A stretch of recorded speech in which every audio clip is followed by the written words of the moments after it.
নমস্কার বন্ধুরা, কেমন লাগছে এই ব্যাগটা? এই ব্যাগটা কিন্তু পুরনো ব্লাউজ থেকে আবার সেই বানানো। আমি দেখাবো কিভাবে পুরনো ব্লাউজ থেকে আপনারা ব্যাগ বানাবেন। এই ব্লাউজটার সবটাই ভালো ছিল, কিন্তু দেখুন সামনের দিকে এই যে বগলের নিচে পুরো ছিঁড়ে গেছে। তো এটা তো পরার কোনো উপায় নেই, কিন্তু পিঠের পোরশনটা ঠিক আছে। এই দেখুন সামনের দিকটা কোনো মতেই লাগানো যাবে না। আর এর আগে আমি আপনাদের দেখিয়েছি ব্লাউজের হাতের থেকে একটা ছোট ব্যাগ বানানো, কিন্তু এটার হাতাটাও খুব ছোট্ট, তাই জন্য এটা দিয়েও কিন্তু ব্যাগ বানানো যাবে না।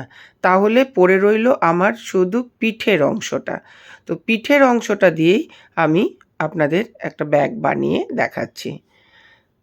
অনেকেই লিখেছেন আমাকে কমেন্টে যে দিদি কেন আগে এগুলো আপনি দেখাননি, তাহলে এত এত ব্লাউজ আমরা ফেলে দিতাম না, তাহলে কত আমরা এরকমভাবে ব্যাগ তৈরি করতে পারতাম।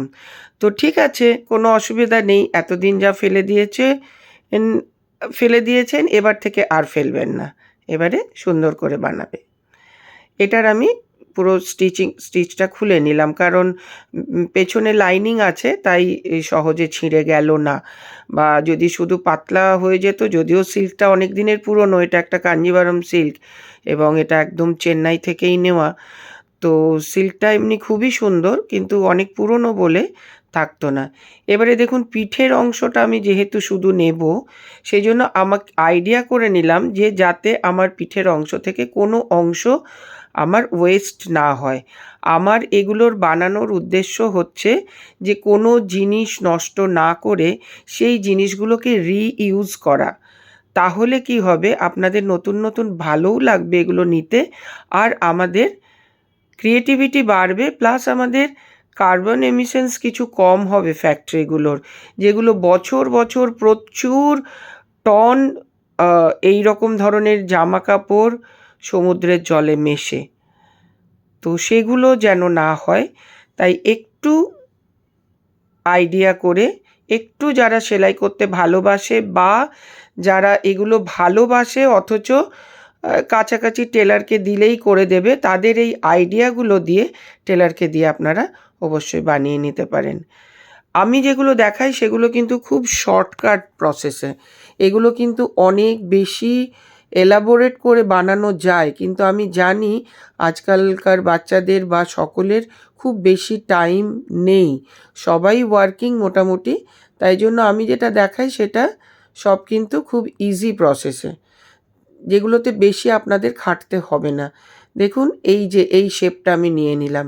এবারে কি করব, হাতের যে আমার বর্ডারটা, সেই বর্ডারটা কেটে আমি এক সাইড থেকে দিয়ে দেব। তাহলে আমার দুদিকের হাতের বর্ডারটা আমার এইভাবে আমি এটাকে অ্যাটাচ করে নেব। এখানে পরে দেখবেন একটা স্টিচ আছে যেটা আমাদের ডার্টের স্টিচ, পিছনে যে কোমরের শেপটার জন্য স্টিচটা দেওয়া হয়, ওই স্টিচটা কিন্তু আমি খুলিনি, কারণ ওটা খুললে সিল্কের ব্লাউজের ওপরে ওই ফুটো ফুটো চলে আসবে, তাই জন্য ওটা আমি খুলিনি। ওখানে আরও আমি কিছু করতে পারতাম, ছোট ছোট ফ্লাওয়ার দিয়ে ওটাকে আমি জাস্ট কভার আপ করতে পারতাম। এই দেখুন আমি পেছনে করে এটা সেলাই করে নিলাম।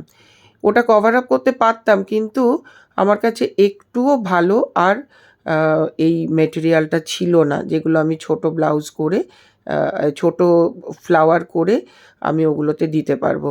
আপনাদের কাছে ফ্রন্ট পোর্শনে যদি একটু ভালো কাপড় থাকে, তাহলে আপনারা নিশ্চয়ই ছোট্ট ছোট্ট ফ্লাওয়ার করে ওই যে ডার্টের সেলাইটা ওখানটা আপনি কভার আপ করতে পারেন। এবারে দেখুন আমি ফ্রন্টের যে নিচের পোর্শনটা একটু ভালো আছে, ওই পোর্শন থেকে আমি কিছুটা অংশ কেটে নিলাম, কেটে নিয়ে আমি ওইগুলো দিয়ে এই হ্যান্ডেলটা বানিয়ে নিলাম। আর এই যে দেখুন একটা ছোট্ট ঝুমকো দেখতে পাচ্ছেন, এটার একটা ঝুমকো হারিয়ে গেছে, তাই একটা ঝুমকো এখানে লাগিয়ে দিলাম। আর ওখানে একটা টিপ কল লাগিয়ে দিলে খুব ভালো হতো, কিন্তু এই মুহূর্তে আমার কাছে টিপ কল নেই, তাই জন্য লাগাতে পারলাম না, পরে কিনে এনে লাগিয়ে দেবো। আর নিচে একটুখানি সাজিয়ে দিলাম, আপনারা আরও কিছু থাকলে নিজেদের মন মতন করে এটাকে সাজিয়ে দিতে পারতেন। আর ওই যে সেলাইটা বলছিলাম, এই দেখুন এই সেলাইটা, এখানে ছোট ছোট ফ্লাওয়ার দিয়ে আপনারা সাজিয়ে দিতে পারেন, কিন্তু আমার কাছে যেহেতু আর এই কালারের কাপড় নেই, তাই সাজাতে পারলাম না। তো এরকম ছোট্ট ছোট্ট করে জিনিস যদি বানান, কত সুন্দর ব্যাগটা দেখুন দেখতে লাগছে। আপনারা অনেক কিছু শাড়ির সাথে একটু যায় কালারটা, আপনারা সেই শাড়ির সাথেও এই পরে নিতে পারেন। ধন্যবাদ, ভালো থাকবেন।